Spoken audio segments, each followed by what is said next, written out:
такие задачи, цели для дальнейшего обсуждения в вашем выступлении. И мне кажется, вот наши эксперты, те, кто сидит в этом зале, тоже, возможно, скажут свое мнение. И, Михаил Ефимович, конечно, мы вам очень еще раз благодарны за ваше участие и ваши предложения, ваши идеи. Уважаемые коллеги, у нас время подходит к концу. Возможно, здесь участники офлайн, возможно, у вас есть небольшие комментарии, вопросы. Пожалуйста, у кого? Чакур Николаевич Гаврилев, он представляет Государственное собрание Ил-Тумен. Он начальник отдела по работе со средствами массовой информации. Пожалуйста. Добрый день. Ну, действительно, такие интересные взгляды, мнения про то, как будет меняться наш мир. Я учился тоже за рубежом, закончил турецкий вуз, и у меня как раз специализация международные отношения, поэтому мне было очень интересно послушать мнение. Ну, я тоже скажу свое мнение, да, действительно меняется геополитический ландшафт.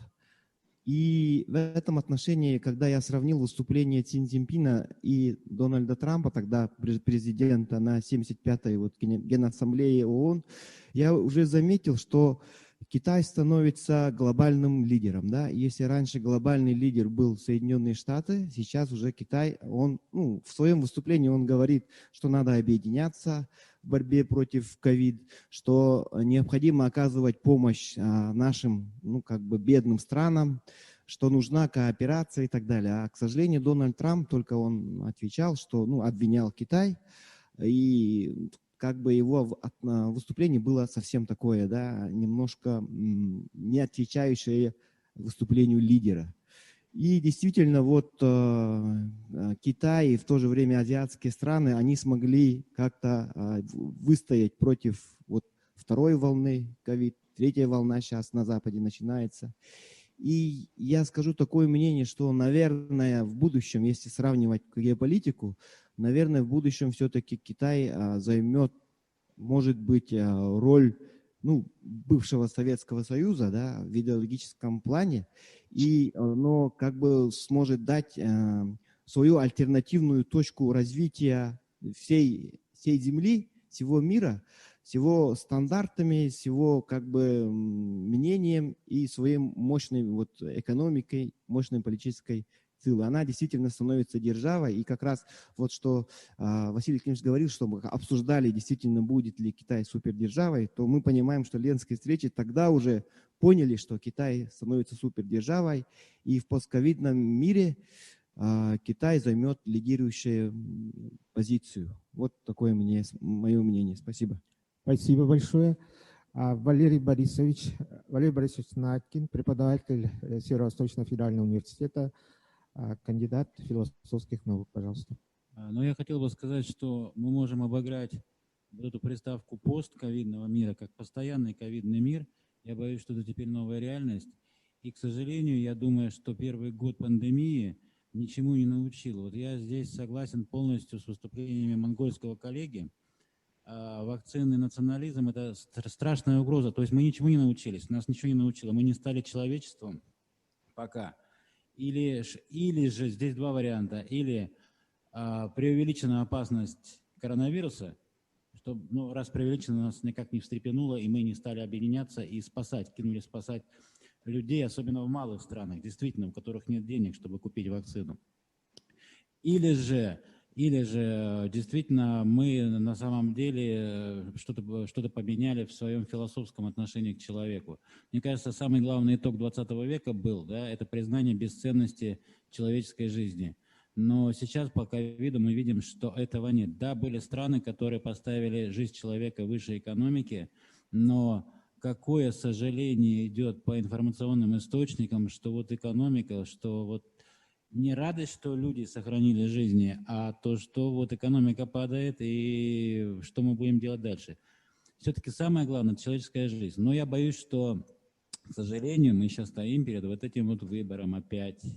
Или мы живем, или мы воюем. Спасибо. Виталий Владиславович Алексеев, Добрый доцент вечер. Северо-Восточного федерального университета, кандидат экономических наук. Добрый Пожалуйста. вечер. Вот говорят, что средства массовой информации, они отражают действительность, те события, тенденции, которые сейчас происходят.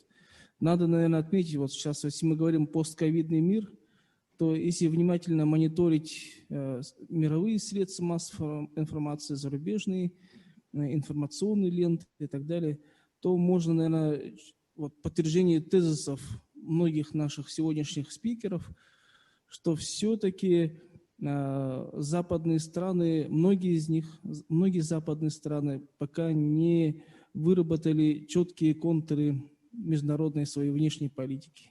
Это, наверное, надо признать, потому что мы видим и противоречивые разные заявления, мнения мировых западных лидеров, но вот что касательно руководителей стран Юго-Востока Азии, то видим, что как раз вот контуры модели внешней политики как раз сформированы. Вот это я хотел сказать, и, может быть, даже мы могли бы провести такое исследование с точки зрения контента, количественного анализа, который подтвердил бы эти тезисы сегодняшних спикеров о том, что действительно внешняя политика, модель внешней политики азиатских стран, она очень четко определена, сформирована, и по этой модели они и развиваются. Спасибо. Спасибо, Виталий Владиславович. Слово имеет Дарьяна Дмитриевна Максимова, доцент кафедры международные исследования Института зарубежной филологии и регионоведения СВФУ, заместитель исполнительного директора Северного форума, кандидат политических наук. Пожалуйста, Дарьяна. Да, большое спасибо за предоставленное слово. Очень интересные встречи. За ленскими встречами слежу постоянно. Уважаемый Михаил Ефимович, Анатолий Николаевич, действительно, это нужно было бы проводить именно вот сейчас, потому что геополитический ландшафт постковидного мира – это как прогноз, да, мы можем сейчас сказать, я кандидат политических наук, как раз в международных отношениях, и здесь еще позвольте мне чуть-чуть еще одну мою должность, да, я старший научный сотрудник Института США и Канады Российской академии наук, с точки зрения вот именно геополитического ландшафта, как мы будем, вот как раз до этого сказали, что Китай становится такой глобальной державой, да, без которой не обходится ни одно движение на международной арене, но с точки зрения вот часто, когда подключаемся в Институте США и Канады, говорим о том, что если у нас холодная война, в какую роль играет Россия, и получается, что мы, Россия, находимся теперь между США и Китаем. Здесь в этой связи хочу еще свою специальность, да, по Арктике упомянуть, то, что Арктика сейчас становится очень интересным таким регионом.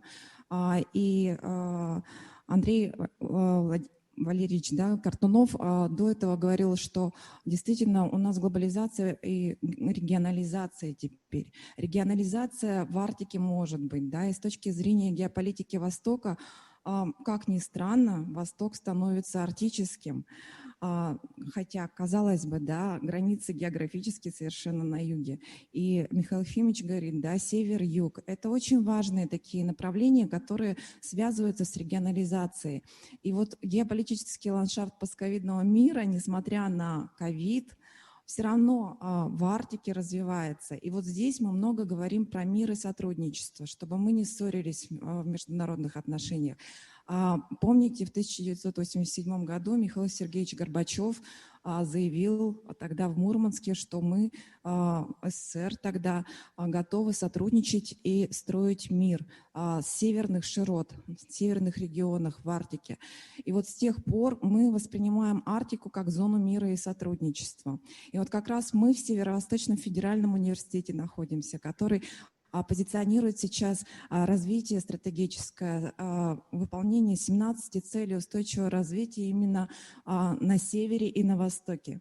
И вот это вот хочу подчеркнуть, то, что здесь, находясь в Якутии, и имея такой вот головной мозг, да, в плане академического и, конечно, университетского, да, вот такого вот оплота, да, наших, скажем так, знаний и возможности привлечь внимание к нам ведущих экспертов мировых, мы хотели бы, конечно, больше говорить о том, что Восток может привнести в геополитический ландшафт.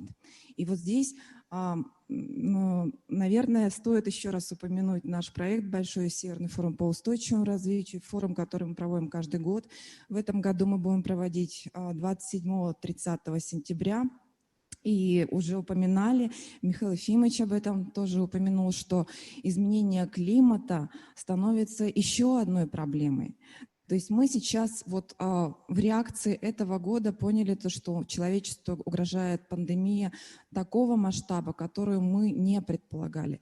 Но уже говорят о том, что следующая катастрофа – это изменение климата. И вот насколько быстро ее ожидать, да? То есть ковид нам показал, что мы должны быть готовы к шоку такому, что международное сотрудничество должно все-таки развиваться, скорее всего, в мире. Да, надо согласиться, вакцины какую-то конкуренцию создали, и действительно вот сейчас надо, наверное, подумать о том, как нам налаживать связь. И не зря я говорю, что Россия между Западом и Востоком. Есть такое понятие дихотомия Запада и Востока, когда западные ценности и восточные ценности совершенно параллельным путем идут, сопоставляется. И вот несколько докладов прослушала наших азиатских коллег. Совершенно верно говорите о ценностях, которые есть либерализм, допустим, демократия, да, и наоборот консерватизм. То есть здесь все это нужно учитывать. Уже есть теория международных отношений.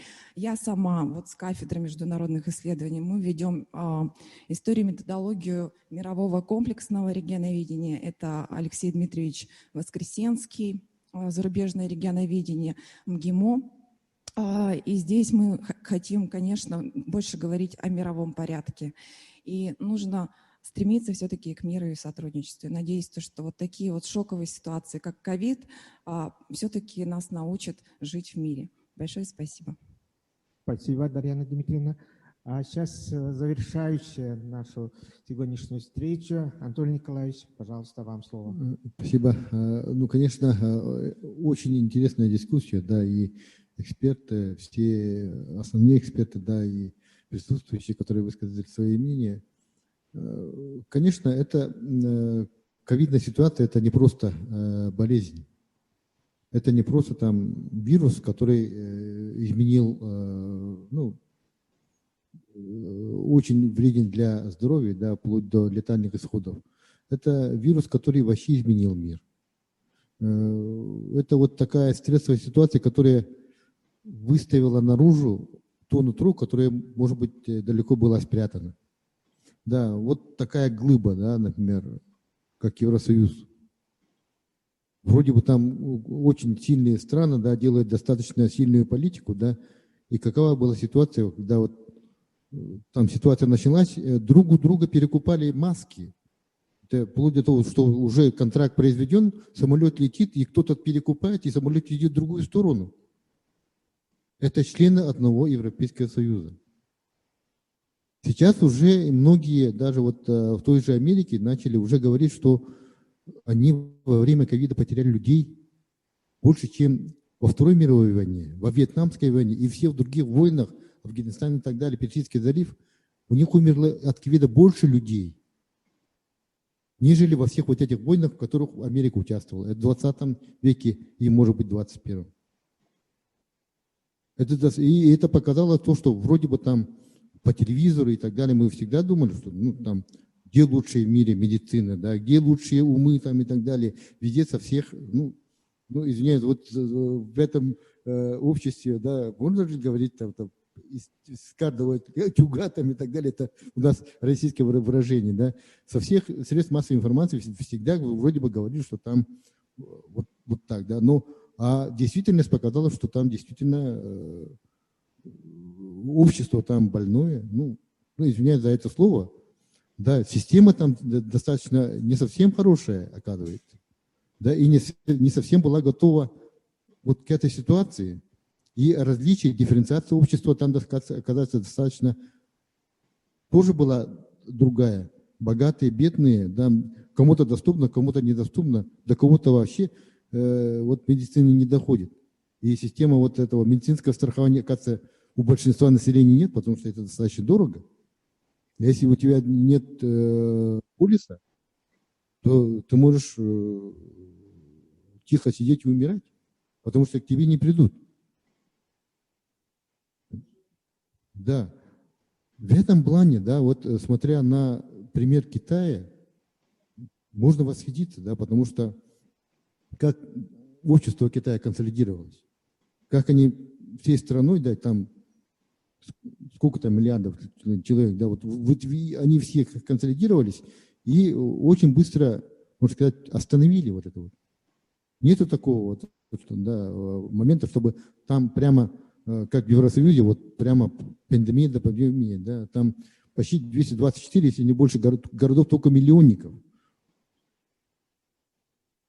А если взять вот ситуацию, да, вот совсем месяца 2 или там сколько там, или 3, вроде бы там одного человека нашли, который вроде бы подозревается, что болен коронавирусом. Буквально за 3-4 дня или там максимум за неделю 8-миллионный город или какой-то миллионный город взяли всех, буквально 100% взяли анализ на ковид, чтобы выяснить, есть ли там ковид или нет. Сможет ли другая страна, другая система буквально за несколько дней вот такой анализ провести? Я думаю, нет. Дальше я вот человек или дитя Советского Союза, да, который на тех ценностях вырос, да, в тот момент я стал студентом, да, но во время моего студенчества Союз распался и так далее, были вот такие тяжелые времена. Сейчас вот, например, внутри себя хочу проанализировать, а если бы сейчас был бы Советский Союз, действовали бы мы как Китай? Смогли бы вот это быстро вот это освоить, победить и так далее, потому что все-таки там сообщество достаточно совсем другое было, нежели вот сейчас, да. Может быть, консолидация и так далее, может быть, мы быстрее бы победили. Может быть, система была бы старая, может быть, было бы хуже. Но те наработки, которые вот эта наша медицина наработала в советское время, да, вот микробиология, да, вирусология и так далее, это же школы еще тех времен. И вот эти 50-60-летние наработки смогли сделать тот фундамент, и на этом фундаменте мы уже 3 вакцины сделали, общепринятые, да. Одна из них вообще там достаточно много стран хотят его получить и у себя уже производить.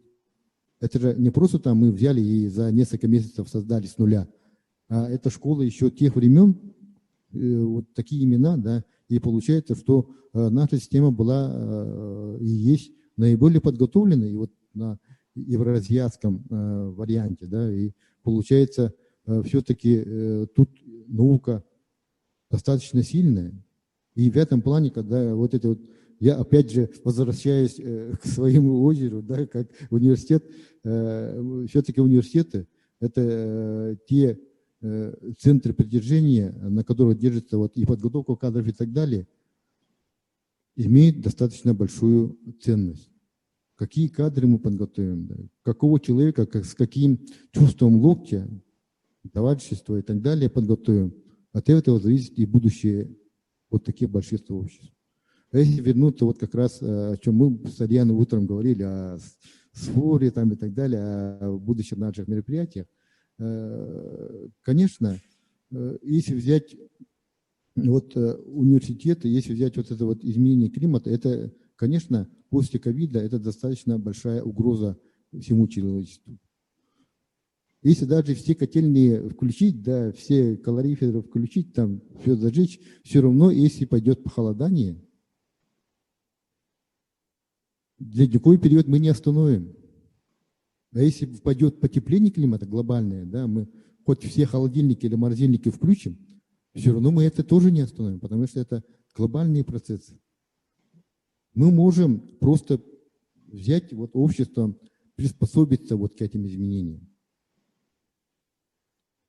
А в этом плане, опять же, я возвращаюсь к своим пенатам, да, и опять же, роль университета в этом плане тоже достаточно огромная, потому что кто, как не мы, как университеты, сможем подготовить те кадры, которые будут необходимы в тех меняющихся условиях.